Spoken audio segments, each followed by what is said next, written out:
Okay, hi, and welcome to the first ever Copyscope. Each week I want to start this show. It's going to be quite new to me. I've never used Periscope before, so a lot of it's going to be quite off the cuff, certainly to begin with. But I hope that through doing this I can share some of my tips about copywriting and help you to write better copy for your audiences. So at the moment where I see this going is I'm going to start off with the first part of the show. I'm going to share a tip or a hint or a tool or something I use when I'm writing my copy. And then the second half of the show we're going to move on to questions from the audience. I'm pleased to say I've had a few in already, so we'll be coming on to those later. So today I thought I'd kick off by sharing a great tool that I use for planning any piece of content that I'm writing. It's what Andy Maslin calls the copywriting time machine, and no matter how long you've got to write your copy, or no matter what particular type of copy it is, whether it's a blog post or a white paper, you can always use it to help you to write a fantastic piece of copy. So the copywriting time machine is very simply breaks it down into 3 stages: the planning, writing your first draft, and the editing. So you should be spending about 25% of your time planning the content that you're writing, the copy that you're writing. And this is going to help you in the long term generate fresh ideas. It's going to help you hit the goals that this piece of content is going to achieve, and at the end of the day it will save you time in the copywriting process. So once you've done that, the next 50%, so half of your time, needs to be spent writing that first draft. And then the final 25% is going to be spent on editing that and correcting any mistakes that have been made in that first draft. So the idea behind this is that if you've got 4 minutes or whether you've got 4 hours, this same structure is what can help you create fantastic copy. So if you've got 4 minutes, you need to be spending 1 minute planning, 2 minutes writing that first draft, and then the final minute editing it and making those small changes to make it even better. If you've got an hour, that's obviously going to be 15 minutes of planning, half an hour writing that first draft, and 15 minutes doing that editing and correcting process. So if you follow that time machine model as a whole, you'll have stronger copy because you've been able to think logically. You've been able to set out where you want that content to drive to, and also be able to make your words follow that message. Okay, so that's my first tip for the day. I'm going to move on to listener questions. So I've got 2 come in for this week. The first one's come in from @Chris Varnum, and he asked me, does he own the words after I've written them? So in this scenario, I think Chris has hired a copywriter to write some content for him, and he wants to know who owns the copyright for those words once the job is done. And I think the answer to this should be simple. The answer everyone should be given is that the client, the person that it has placed the order, should be the person that owns the copyright at the end of the project. I know that's how I work as a copywriter. I know that's how most of the industry works. The copyright stays with the copywriter while the project is in process, but when that's completed, it should transfer through to the client. What I would say though is make sure that when you're signing up to the contract with your copywriter, it's no harm at all to have that included and written down and specified. In fact, I would say that's best practice. Just make sure that you've got it written down so that there's no debate or no arguments. There shouldn't be.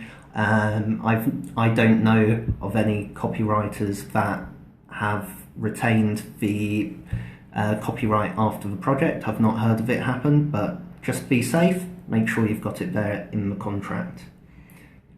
And second question today has come in from Kelly Long. It's a bit of a brain puzzler for me. And so Kelly Long's at Inspiration 4T, and that's the number 4. And Kelly asks, can you explain fair use in relation to blogging and other social media? So this is a very complex issue. There's a lot of confusion in the field between copywriting with a W, which is the ability to write words for an audience, and copywriting in terms of who owns the rights to that piece of work. And I should say that I'm not legally trained in copyright law. However, in the process of writing, I obviously, in certain cases, use other people's work, primarily to support the arguments or the suggestions that I'm putting forward. So, where do you draw the line in terms of what can you use and what shouldn't you use?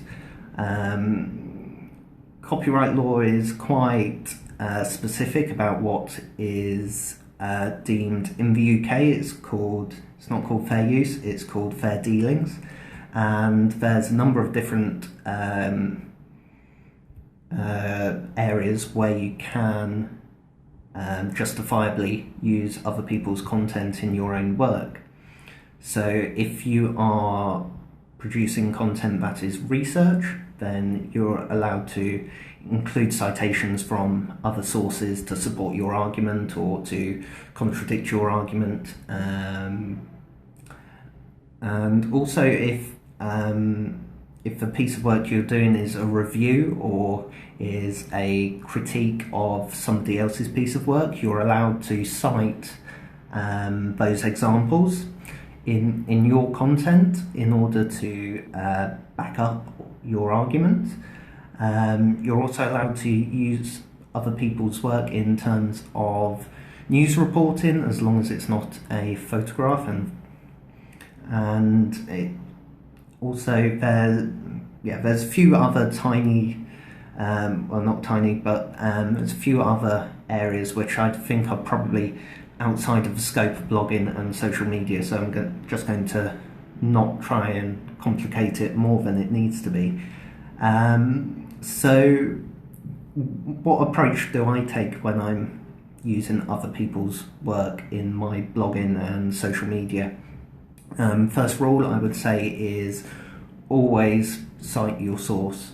That way it is clear that you're not passing off someone else's piece of work as your own, and it will also play a part in directing your traffic through to the original source, so they might also see a little bump in traffic as a result. Second rule I'd say is keep it quite limited. You want to be using other people's work to support your argument, and not, it shouldn't form the full basis of your content. It should still be predominantly your own work. For example, a few months ago I saw a blog post by Jeff Goins about the 3 things you need to do in order to, I'm trying to remember now, in order to learn.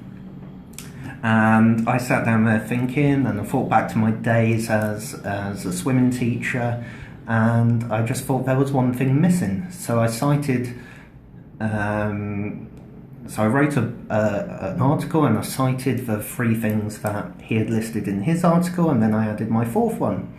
and then I shared it out on social media, and I had a positive response from Jeff Goins, and so that's an example of how to cite other pieces of work. So what I'll do is I've got some resources on fair use or fair dealing in the copyrighted works of others. I'm going to list them over on the Vitality Copywriting blog later today, where I'm going to post up this video. And so check out if you want to find out more, or if you think I've not explained that clearly. Copyright law is quite complex, and as I say, I'm not an expert, but I'll post the resources up there for you to have a look at and in your own time. But as I say, I don't want to overcomplicate this any more than it has to be, but I think the golden rule when it comes to using other people's work is, if you do have any sort of back of your mind worries about whether you should be doing this or whether you shouldn't,